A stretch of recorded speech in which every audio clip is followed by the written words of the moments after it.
Première question, mesdames, qui veut y répondre? Excuse-moi, Chafik, j'ai pas compris la question. La télépathie? La télépathie est-elle une télé ouverte qu'on regarde? Une télé comme une télé. J'imagine, comme une télévision.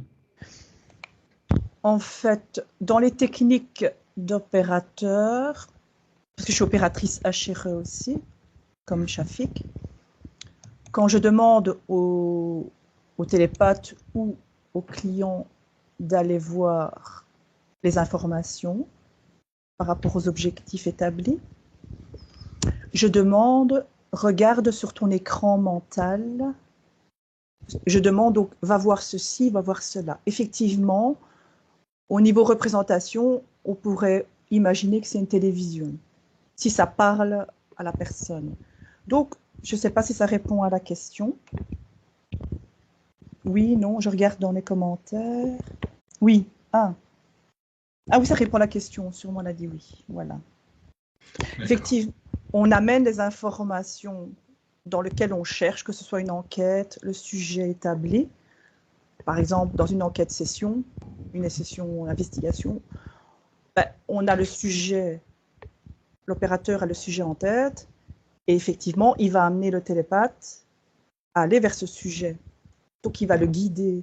Effectivement, il peut lui dire, sur ton écran mental, regarde ceci, regarde cela, pour guider, sinon on part dans tous les sens.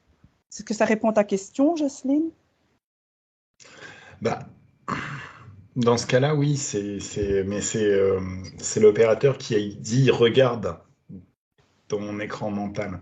Donc il oriente vers du visuel. Mais on peut aussi très bien orienter vers du sonore. Souvent, il y a des opératrices télépathiques qui disent là, ça me dit telle chose, un mot, une phrase. Donc des fois, ça peut être aussi des mots. Donc ça peut être aussi une radio, en fait. Il faut savoir qu'en télépathie, les sens qu'on a en physique, donc l'ouïe, la vue, l'odorat, le toucher, ils sont aussi au niveau éthérique, mais d'une manière subliminale, on va dire, sur des termes, si on doit mettre un jargon, un vocabulaire. Et donc, effectivement, quand moi je pars en télépathie, admettons, Chafik m'envoie chercher une information sur un sujet particulier, je vais à la fois voir, à la fois entendre, même parfois sentir. Donc, s'il y a quelque chose de négatif, je peux avoir un odorat ésotérique qui pue carrément. Tu sais, des fois, tu as dans le monde physique, tu as des mauvaises odeurs et tu dis, oui, ça pue ici, qu'est-ce qu'il y a? Dans l'ésotérisme, c'est pareil. Et donc, on va aller chercher pourquoi, dans ce cas-ci, ça pue. Est-ce que, Chafik, tu regroupes ce que je veux dire? Alors, non, mais carrément. En fait, même pendant notre formation, je crois qu'il y a une des opératrices qui avait mangé du chocolat. Et en transe, après, ça sentait le chocolat. Réellement, hein. C'est réellement. En fait, disons ici, c'est une bonne odeur, le chocolat. Disons que si on devait faire vraiment un parallèle avec la réalité et la physicalité, alors, le chocolat, c'est une bonne odeur, ça c'est clair. Des fois, il y a de très très bonnes odeurs dans l'éther. Mais si on devait vraiment faire un parallèle avec la réalité, la physicalité, disons qu'il y a certaines personnes qui se représentent le monde d'une certaine façon. Il y en a qui seront plus visuels. Ils aiment bien utiliser dans leurs explications, quand tu communiques avec les autres, des images visuelles. D'autres sont plus auditives. Donc c'est plutôt les mots au final qui leur permettent de se représenter le monde. D'autres c'est plus kinesthésique, donc c'est plus le ressenti. Mais le kinesthésique ça reprend aussi tout ce qui est olfactif, le goût aussi. Donc c'est exactement la même chose dans l'éther. On est dans l'éther, mais on a des signaux par ces mêmes canaux. Voilà. C'est comme la clairaudience et la clairsentience, la clairvoyance. C'est exactement ça. C'est la même chose en fait. C'est la même chose. Il y a peut-être quelque chose qui serait différent, c'est sur l'intuition. L'intuition, je sais pas par quelle. Il y a des fois, je sais des choses, c'est un savoir, mais on me l'a pas dit, je l'ai pas vu, je l'ai pas entendu. Je sais juste que c'est comme ça. Là, ma question, c'est qu'est-ce qui fait que je sais que c'est comme ça? A priori, ça sera regroupé aussi dans les phénomènes télépathiques. Mais bon. Moi, j'ai souvent ça, c'est l'intuition, en fait. C'est des idées qui tombent directement dans la tête. Ouais. Et là, tu sais que c'est vrai. Tu sens que c'est vrai. Ben, une idée, si tu veux, c'est comme si tu avais une idée qui t'arrive là maintenant, tu dis dans le contexte, là, je vois pas pourquoi je pense à ça. Mais en même temps, ça te paraît tellement évident, tu dis, ouais, ce serait trop bizarre que ce serait vrai, quoi. Ça, c'est parce que le mental, il vient au-dessus. Non? Alors, je pense que c'est une danse avec le mental, une harmonie avec le mental. Le mental, là, il est pas chiant parce que, tu veux, c'est l'idée qui te souffle. T'es là, non, mais oui, en même temps. Et puis, au final, ben, bien souvent, c'est ce qui s'est produit, quoi.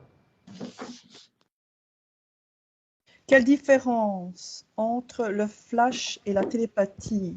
Jocelyne demande. Bah, un flash, on a tendance à imaginer une image, hein.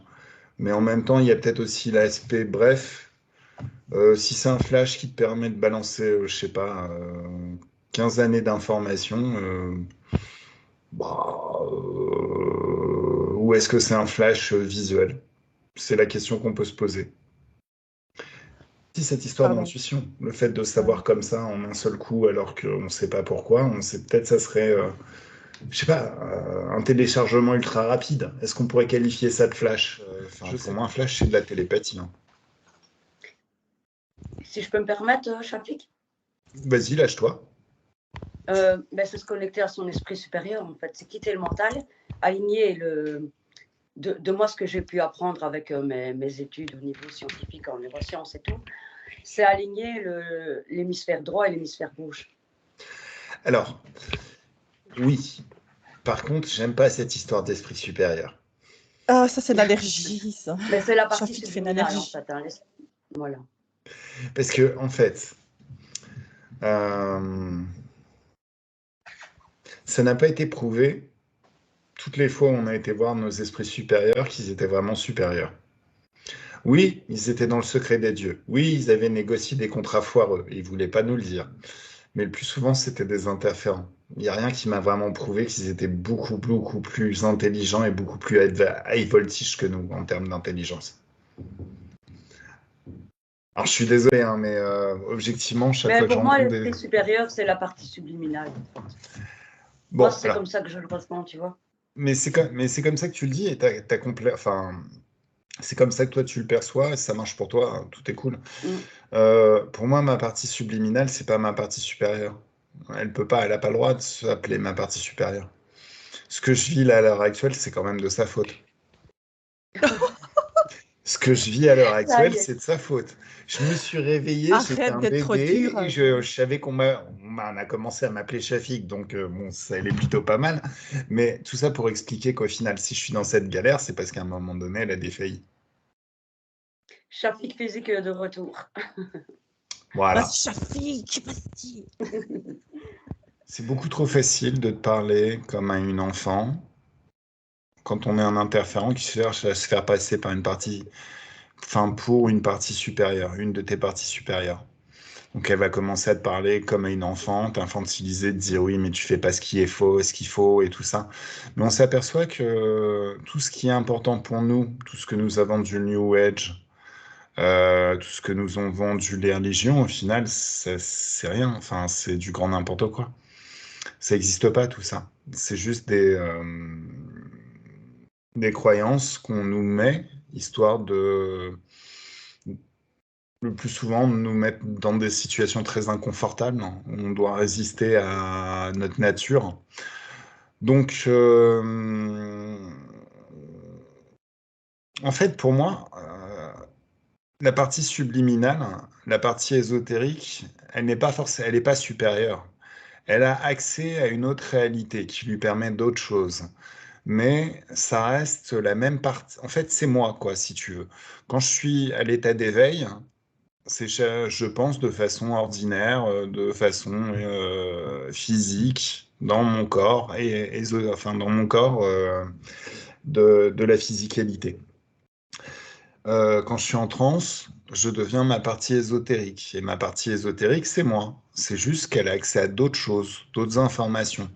On ne peut pas la qualifier de supérieure, parce qu'en règle générale, les supérieurs, on a tendance à leur demander leur avis et leur demander quoi? Qu'est-ce que je fais là? Qu'est-ce qui serait la meilleure façon de faire? Mais c'est pas notre rôle. En tant que partie physique, on est des créateurs. Donc on n'a pas à s'en référer à l'extérieur, ce que l'on fait, ce qu'on nous a vendu hein, dans cette réalité. On nous a vendu que fallait tirer les cartes. Quand on avait des doutes, fallait aller voir des voyants, fallait utiliser un pendule et tous ces trucs-là. Mais objectivement, en tant que créatrice, quand tu fais ça, tu demandes la permission à quelque chose à l'extérieur de toi de faire, d'agir, de créer. Tu demandes la permission d'utiliser ton pouvoir créateur. Si tu décides que tu crées, tu fais les choses, mais tu ne demandes rien à personne. C'est sur cette histoire de supérieur. En fait, qui dit supérieur dit inférieur. Et je n'ai pas vraiment l'impression d'être inférieur à ma partie subliminale. Donc ensuite, bon, c'est juste un terme, hein, une désignation. Chacun dit les choses Oui, c'est un qui lui jargon. parlent. C'est un jargon finalement. C'est un terme, hein, voilà. C'est du vocabulaire.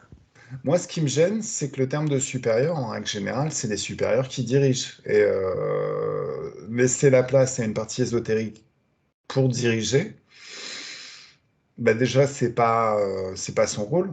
Parce que dans la physicalité, c'est nous qui sommes les plus calés, elle est les plus calées dans l'éthérique, normalement. Et en plus, ça peut laisser la place à éventuellement des bestioles, quoi. Ce que Des j'aime bien, interférents. ce que j'aime bien dans ce que tu dis, Chaf, c'est que en fait, tu mets tout sur un pied d'égalité.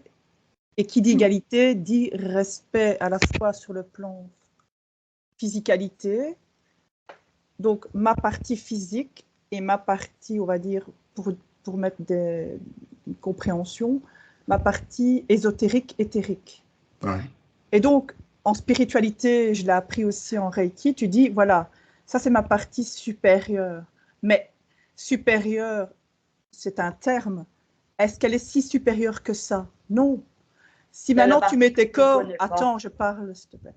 Si je mets ma partie énergétique, ésotérique sur ma partie physique, tout est emmêlé comme des poupées russes. Donc, il n'y a rien de supérieur, il n'y a rien d'inférieur. C'est juste une superposition.